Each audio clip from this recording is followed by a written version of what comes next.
부활하셔서 하나님 아들의 영광과 하나님 보좌 우편에 권세를 가지신 주님, 그 권세 있는 주님의 상에서 먹으며 그분의 음성을 듣는 그 시대의 교회를 정말의 하나님 나라를 봉사하는 능력 있는 군병 삼으시고 예수께서 하나님의 아들이심을 증언하는 영광스러운 직무회로 복주셨으니 감사를 드립니다.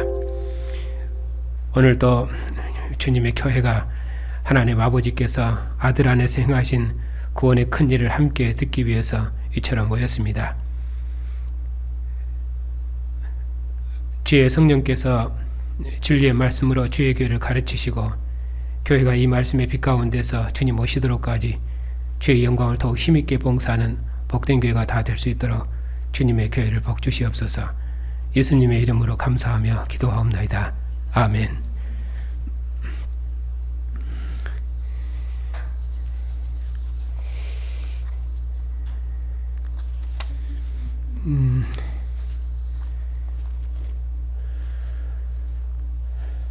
오늘 본문 마가복음에서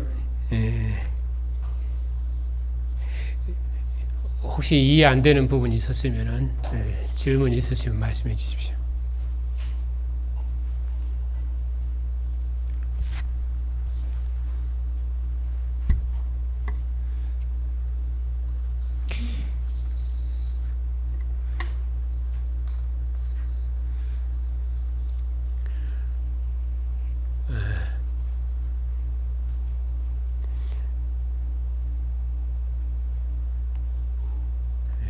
좋은 일입니다. 질문이 없으면 잘 이해되셨다 그렇게 생각하고 오후 공부하겠습니다. 그래도 믿는 자에게 능치 못할 일이 없다 하는 말씀하고 기도 외에는 이런 일이 있을 수 없다 하는 그 기도의 의미, 믿는 자가 가지는 능력 이런 것들이 무엇인지에 대해서 쭉 말씀을 드렸는데 충분히 잘 이해되셨을 것이라 그렇게 생각합니다.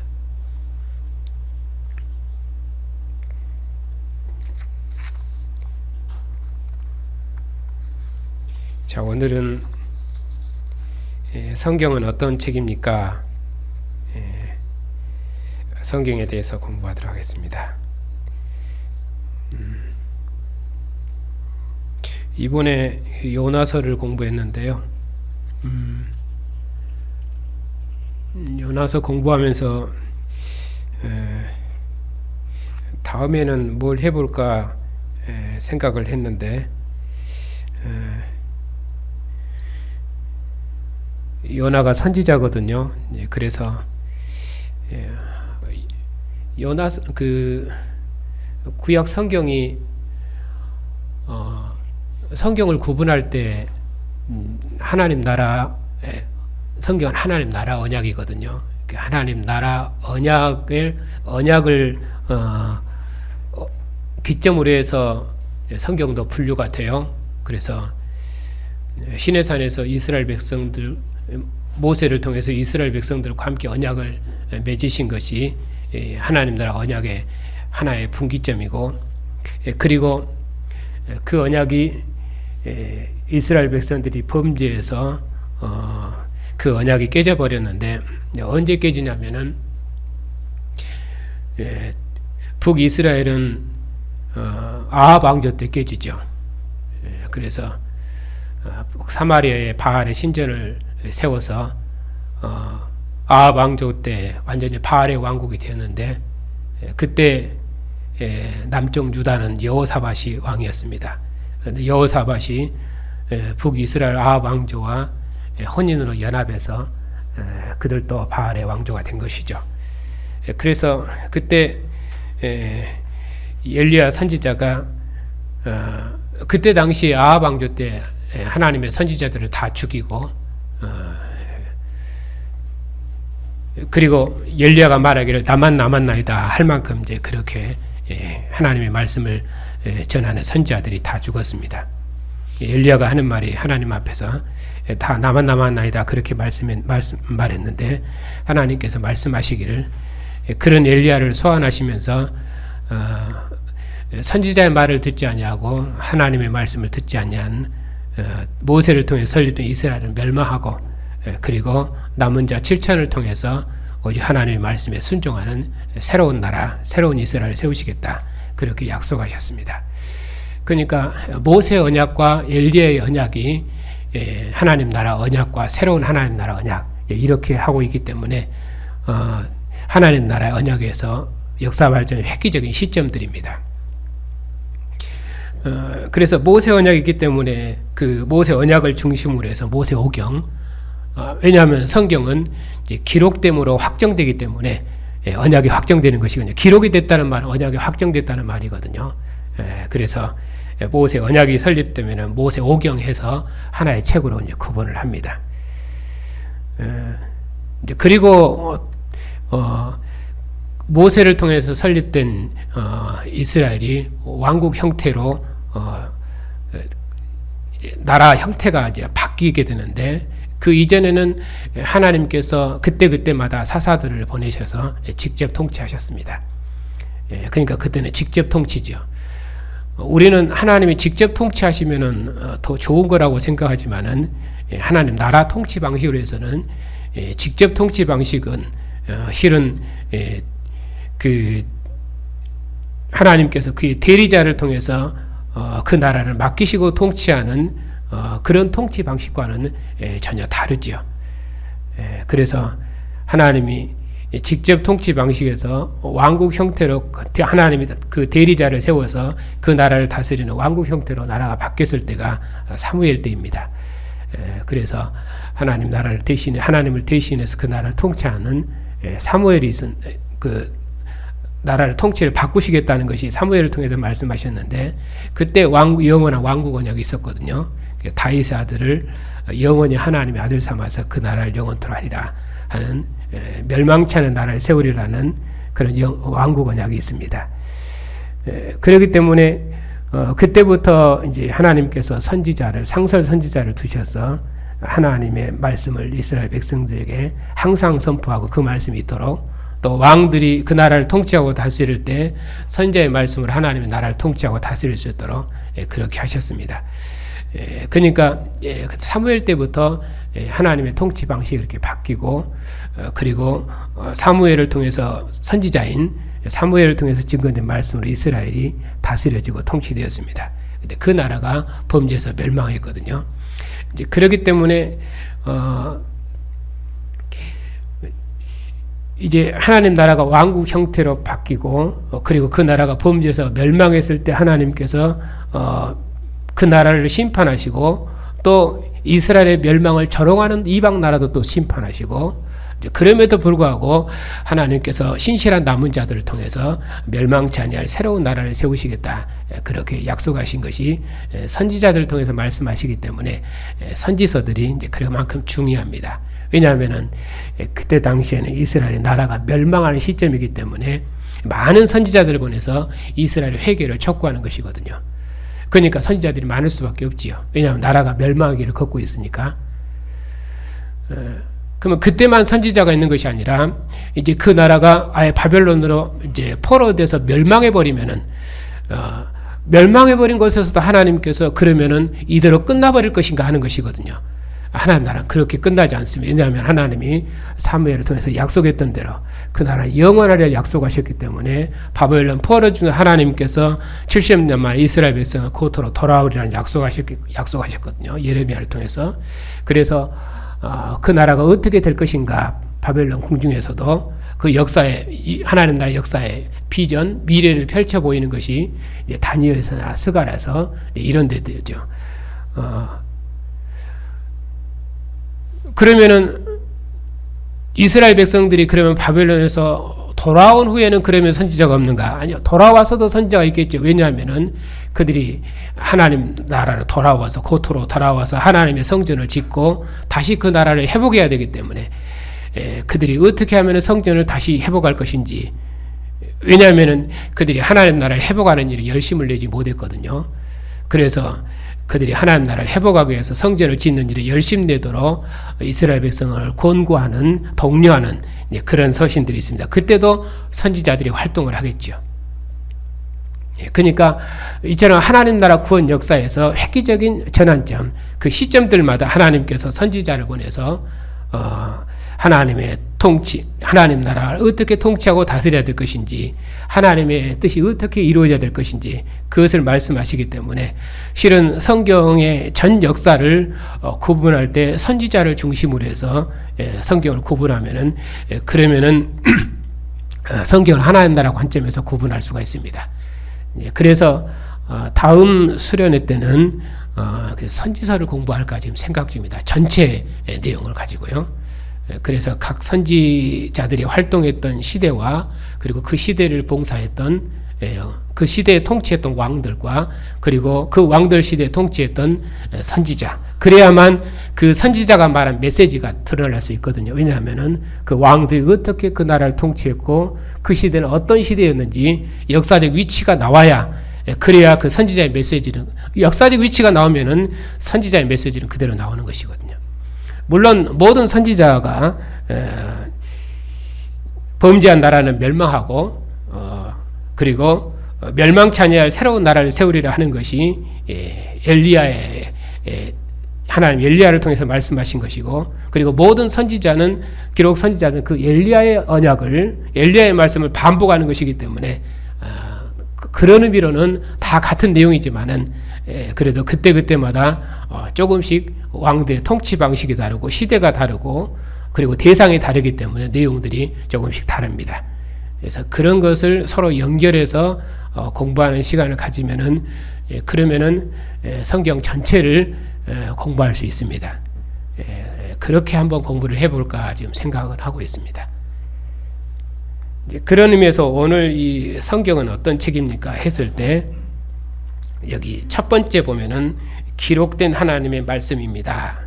그래서 기록됐다는 말은 그것은 언약이 성취됐다는 말입니다. 그러면 어떤 언약이 성취된 것입니까? 시내산에서 나는 너희 하나님이 되고 너희는 내 백성이 되리라. 하나님이 이스라엘을 열국의 장자 백성 삼으시고 제사장 백성 삼으셨죠.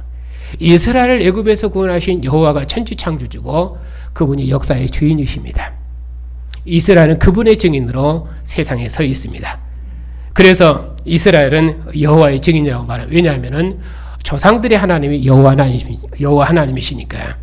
아브라함과 이삭과 야곱의 하나님, 그 조상의 하나님, 그분은 여호와 하나님이시죠. 그분은 조상들을 통해서 천하 만민을 구원하시리라는 아브라함의 언약을 가지고 있기 때문에,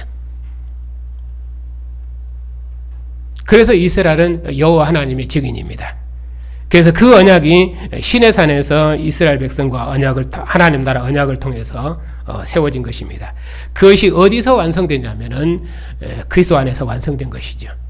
이제 그리스도 안에서 천하 만민이 그리스도 예수 안에서 하나님을 아버지라 섬기고 하나님께서 역사의 마지막에 보내신 이 아들이 하나님께서 세우신 끝날의 왕이시고, 그렇기 때문에 모든 나라와 백성들은 이 왕의 통치를 받아라. 예수님을 죽은 자, 이스라엘이 십자가에 못 박아 죽인 예수님을 하나님께서 죽은 자 가운데 살리셔서 주와 그리스도 삼으셨거든요. 이분이 천하 만민의 구주이십니다. 그러니 만민은 이분의 통치를 받아라. 이스라엘 백성이 증언했던 것도 그것입니다. 우리를 애굽에서 구원하신 여호와가 천지 창조주고, 우리가 범죄해서 비록 이방 땅에 던져질 것이지만은, 그러나 우리를 이방 땅에 던지신 하나님이 열국의 하나님이시며 만군의 주 여호와이십니다. 그렇기 때문에 우리가 이방 땅에 던져진다 할 때까지라도 열국은 우리와 우리의 조상의 하나님을 조롱해서는 안 됩니다. 우리가 힘이 없어서 이방에 적용된 것이 아니라 하나님은 우리를 심판하시고 하나님 우리를 깨우치시고 하나님 우리를 매를 때리기 위해서, 회개시키기 위해서 우리를 이방 땅에 보내신 것이고, 그래서 아수르를 들어 쓰시고 바벨론을 몽둥이로 들어 쓰신 것이에요. 그러니 몽둥이가 교만해서는 안 되죠. 그러니까 그런 몽둥이도 교만하는 하나님이 심판하실 것입니다. 그래서 열방에 대한 심판도 함께 언급되는 것이 선지서의 특징들입니다. 그래서 이스라엘은 이처럼 우리를 애굽에서 구원하신 하나님, 신의 산에서 나라 언약을 맺으신 그 하나님, 여호와 하나님, 그분이 천지와 만물을 지으신 분이며, 그분이 하늘의 해와 달과 별들을 우리를 위해서 운행하시며, 그분이 그 하나님께서 우리를 위해서 열국의 흥망성쇠를 주관하시며, 민족과 모든 경계를 다 세우신 분이며, 그러니 모든 왕들을 세우신 분이며 역사를 주관하시는 분입니다. 그러니 모든 이방 나라 왕들은 우리가 비록 이방 땅에 있을지라도 우리의 하나님 여호와가 천하 만군의 여호와이시며 만군의 주님이시니 이분의 통치를 받아라 하는 것이 이제 이스라엘이 여호와의 증인으로서 그들의 증거죠.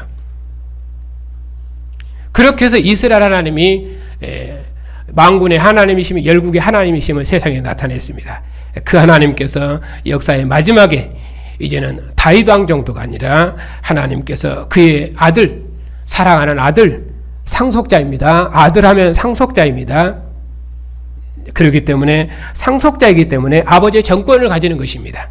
그래서 나와 아버지는 하나이라 같다 하는 말이 그 말입니다. 물론 요한복음 언어대로 하면은 완전한 연합 그런 개념도 되겠지만은 성경의 기본 개념은 통치, 나라 통치 개념이기 때문에 아버지의 정권을 가진 아버지 아들, 그 개념이 아들 개념입니다. 상속자이죠. 그래서 하나님이 그 아들을 통해서 만국을 통치하시고 만민을 불러 모으시는 새로운 나라를 세우셨다. 이전에는 하나님께서 이스라엘을 열국의 장자로 부르셔서 그들을 애굽에서 불러 모으셔, 그들을 애굽에서 구원하시고 그들을 여호와의 나라 백성 삼으신 그 하나님이 이스라엘 하나님뿐 천하 만민의 하나님이셨는데 이제 그 하나님께서 역사의 마지막에 아들을 보내셨습니다.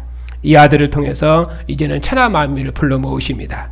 유대인을 부르신 하나님께서 이제는 천하 만민을 불러 모으십니다. 그래서 만민이 주님의 통치를 받는 영광의 나라를 이루신 것입니다. 그 일이 완성되었기 때문에 이제 언약이 확정된 것이죠. 그래서 성경이 기록된 것입니다. 그래서 성경의 모든 목표는 그리스도의 나라, 그리스도께서 통치하시는 이 나라를 세우시는 것, 이것이 하나님의 역사의 목표입니다. 그것이 완성되었기 때문에 성경이 기록된 것입니다.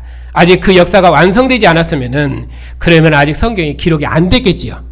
그러나 성경이 기록됐다는 말은 그 언약이 완성되었기 때문에 신에서 언약이 이제 그리스도 예수 안에서 완성되었기 때문에 이제 그리스도 예수께서 통치하시는 하나님의 나라가 임했다. 그러니 만민은 이 나라로 돌아라. 모든 이방인들도 이 나라에 들어와라. 그래서 천하 만민, 유대인뿐만 아니라 에베소 개념대로 하자면 유대인뿐만 아니라 이제 이방인들도 함께 주님의 나라 백성이 되고 주님의 통치를 받는 백성이 되는 그런 새로운 시대와 새로운 통치를 가져왔다. 그러니 이분의 나라로 들어와라. 어디입니까? 교회지요.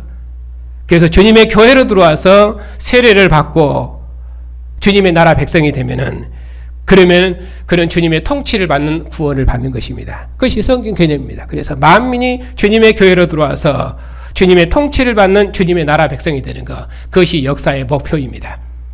우리는 그 역사의 목표를 소망하고 주님께서 교회를 통해서 예수께서 하나님의 아들이심을 증언하는 영광의 증인 삼으셨는데 그 일을 교회가 함께 감당해내는 것입니다. 그것이 성경에서 말하는 하나님 나라 언약이고 성경이 기록됐다는 의미입니다.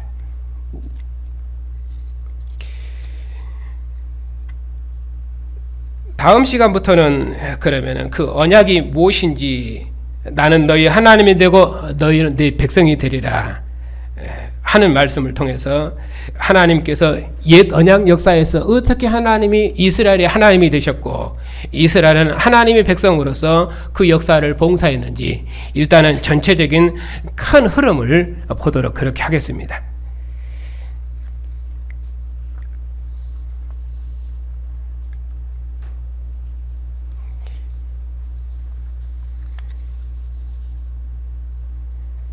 질문이 있으면 하십시오.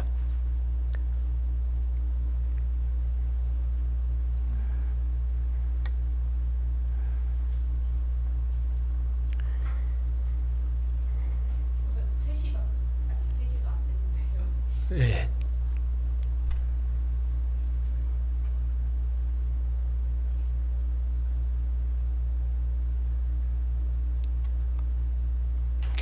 이번을 설명을 하려면 조금 시간이 필요해서요. 다음 주에 하겠습니다.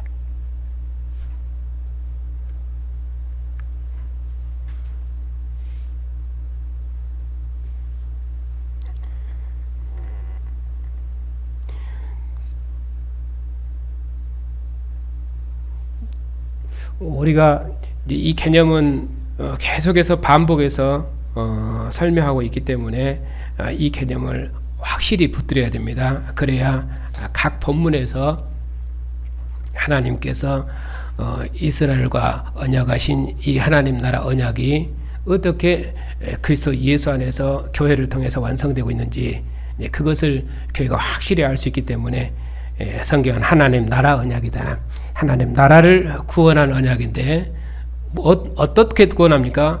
예수 그리스도께서 왕인 나라, 예수 그리스도께서 통치하시는 나라, 그 나라로 구원하는 역사, 그것이 성경입니다. 이 개념을 이제 확실히 갖고 있어야 됩니다.